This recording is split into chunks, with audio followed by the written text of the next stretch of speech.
Good morning, Chris. How are you doing today? I'm good, Ara. How are you? Absolutely fantastic and very excited to talk about this book. It happened right here, America's Pop Culture Landmarks. I mean, we've all heard stories about certain places, but now you've made it a reality to every one of us who pick up this book. I appreciate that. I've written a number of these books before, but nothing on this level. The scope of this one surpasses anything I've done. I think beyond anything anyone's done. This thing's about 500 pages. I mean, it's hundreds of places around the country that document everything from the big to the small, the sublime to the ridiculous, rock and roll, crime, movies, television, sports, all of those places that we grew up with, whether we're talking the Brady Bunch house, where the cheeseburger was invented, and everything in between, places that have affected and shaped our pop culture history. And so it was important for me to write this, not just as a travel book, but as a history book. Whether you go out and find the places or not, you can still learn a lot. But my theory was the concept was whatever page you open to, there's going to be something really cool on there, really compelling that you probably didn't know about before. I love that about this book because, one of the things that Lewis and Clark on Pompey's Pillar just outside of Billings, Montana, they signed the sandstone. And a lot of people didn't believe that expedition took place, but they've got that signature on that rock. And to visit that was just so amazing. No, you're exactly right. And those are I love places like that are lesser known. There's a campground in Wyoming where Edison used film. He wanted to burn something, so he found a plant that became the filament for the first light bulb. There's a little sign that talks about that there. And you realize that these little random occurrences wound up affecting life on such a deep level, whether we're talking Lewis and Clark or Edison. Those are all in the book, along with more modern things like a Stranger Things walking tour, Breaking Bad walking tour. I tried to really speak to a younger audience as well and include everybody that's interested in their own kind of pop culture passion. There's going to be a lot of people reaching out to you to share with them or share with you what they've got in their own life. Because, Billy Graham's farmyard is a big shopping center now, and across the street is a dedication that Richard Nixon gave to Billy Graham. But nobody knows about that landmark over there. See, what you said is really key. And I do rely on the kindness of strangers who reach out that want to, they get caught up in this process. They get excited about the journey and the adventure and the illumination of what matters to them. And I've learned a lot through people that have read one of my books and say, hey, you know what? You wrote about Buddy Holly, maybe played his last show here, but here's where he had his last lunch or whatever. And I love that people want to help fill in the blanks. They want to help show off their own community and make these things public. So that's part of the process for me. So did you actually get to sit in the seat where Steve Bartman was? Because I always wanted to feel and maybe somebody hit out in that. Oh my God, what a blessing. Listen, whenever you can, it's that specific where it's a seat, it's one chair where something happened. You have to make that happen because that's where you can fully appreciate and realize what the moment may have been like.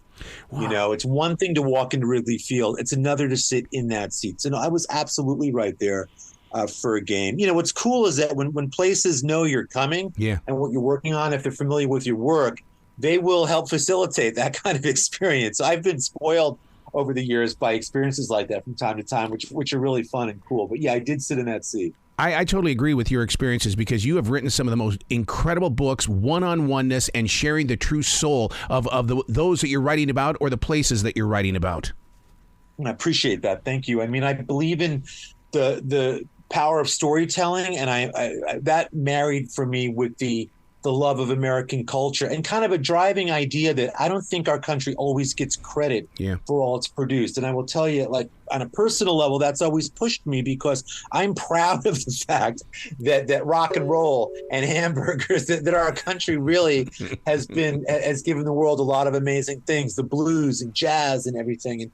And so these books for me, especially the new one, are ways to celebrate that and take credit for the fact of what's come from the United States of America. You talk about the music, and music here in the States has always been regional. You got New York, you've got Seattle, you've got Atlanta. Was there one particular place where you go, whoa, I had no idea that this helped shape a sound? That's a great question. When you look at, you've got right now kind of a hip hop birthday that just kind of came. I believe the 50th anniversary, if I'm not mistaken. Yep. Up in the Bronx. And like that, I remember, when that was all starting to cook, being from New York. And those locations, those inner city locations for me were very seminal in the book because they haven't been written about that much. We all know about the Crossroads, down in Mississippi. We all know about CBGB in New York, where the Ramones first played, where I had the honor of seeing them, back then in the 70s. But things like the birth of hip hop culture for me was important to include in this book as well, because it gives the book a more modern edge and appreciates and celebrates something that's become, again, highly culturally relevant. Did you feel something in the soil? And what I mean by that is I want to know why so many bands came out of Gainesville, Florida. I mean, it feels like Southern rock was born there. Man, I'm right with you. I mean, I'm a Lynyrd Skynyrd freak, Tom Petty freak. And I think there are just certain, we all know about Liverpool. We all know about, Laurel Canyon. But what you mentioned, that Southern Crossroads down there, it isn't as documented. But to your point, when we look at the South and Florida in particular, there's incredible music that comes out of it that really did help shape people didn't grow up in the 70s. I don't think can appreciate how important Southern rock was, yes.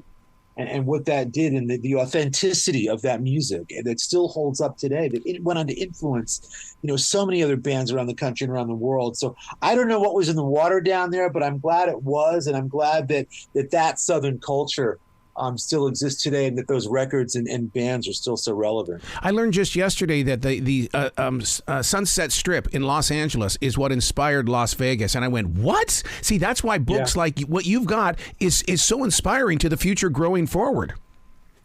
You have to know where you come from, and you have to know these origin stories. I think the best appreciate that. And yes, the Strip was absolutely the model. I've written extensively about that for what was in Vegas, and it gets into, when you think about rock and roll, I write about where the big Pink House in Saugerties, New York, where the band kind of came together with Bob Dylan. And then I connected to the Grateful Dead house and Haight-Ashbury. And you begin, all of a sudden, the jam culture is those two bookended sites, from New York and California. There's a story to be told there, which I tell in this book. And I love connecting those dots and helping people understand, why things are the way they are. Computer geeks are going to find it very fascinating that when you talk about that you were there when the Apple computer was created, that one place you were there. The garage, the Apple garage, the Hewlett-Packard garage, the dorm room where Facebook was created. I mean, you've got all of these. I got the spot on the sidewalk where the first cell phone call was made. I mean, all of these technological moments that were all sparked by a location that happened at a place. I don't think people always realize that you can go see those places. You can stand right there. Typically, it won't cost you a penny to stand in that spot and experience where society was changed. So when you go into these areas that we all know about, we've read about, is smelling the air part of the senses that create the paragraph? In other words, because I would be that person that would go, oh my God, okay, there's something still here. I love just being in this place. The air matters. I remember being a kid in New York. We went into on a field trip, a little cabin where George Washington, he'd been in there for like a second. He went in there, looked at a map. He said, we'll go this way. And that was it. But he was still in there. And I remember saying to a friend of mine in like third grade, George Washington breathed this air that we're breathing. Like I felt it then, that when you're in the presence of a place where history brushed up against, they can tear down a place, they can build a new building, but it doesn't change. The air can't be changed. Like it's always going to be there. You know what I mean? And that sometimes it's all that's left is the air. Oh, I'm so with you on that, because even the pictorial caves out there in Billings, Montana, I mean, when you walk into those caves and you see those drawings on the wall, you just feel it. And it to me, they're spirit guides and keepers, and they just basically say, welcome. What do you want to know? Absolutely. And I get that sensation all the time, when I'm wandering. There's a field in Wasco, California, where Alfred Hitchcock shot that iconic scene in North by Northwest where the crop dusting plane chases Cary Grant. And I mean, I had been hunting for that I'm very particular. I've got to find the exact spot. It can't just be like it was around here. And somebody connected me with the guy that actually flew the plane that chased Cary Grant Yeah. He was about 86 years old at that point. He's no longer with us. But thanks to him, he walked me through that day, that production day, what it was like and where they stood and the air that they breathed, So sometimes you get lucky and you do get a guide, not necessarily a spirit guide, but a physical guide who was there to walk you through firsthand what it was like. Wow. Don't you love the stories, though, as an author, when things like Field of Dreams, that little small town now has a museum that's based on what came from a movie, but yet the world is coming to it? Wonderful. It's a great example in Cleveland, Ohio. If you know the movie Christmas Story, that house where they shot that, similarly, they embraced the fact that was where they shot it. They have a museum there. They have the tour. They allow you to experience on so many layered emotional levels, like the Field of Dreams site, that I love when places embrace that. Just as we're speaking right now, a week ago, outside of Salt Lake City, it was the anniversary of the movie The Sandlot, the 30th anniversary. Oh, man. And they went back to the field where they shot that film. And I've been there. It's the location in the book. And all the actors were there, and they played a game on that field. And again, when places embrace it, in Preston, Idaho, the cover of my book, it happened right here, is Napoleon Dynamite's house. Yes. My daughter and I did a road trip to Preston. It's one of her favorite movies, one of mine as well. We retraced that whole film and wound up playing tetherball on that playground where the end of the film was shot. So you can do this. This book, I want to believe, helps facilitate those kinds of adventures, whether you're sitting at home reading about it, or especially if you want to hit the road. This book gives you that permission to believe that you can do it, you can get out there, and you can experience these places. Wow, I would love to know how many professional RVers are going to discover this book and then hit the road to see everything that you just did, because you're providing a map here.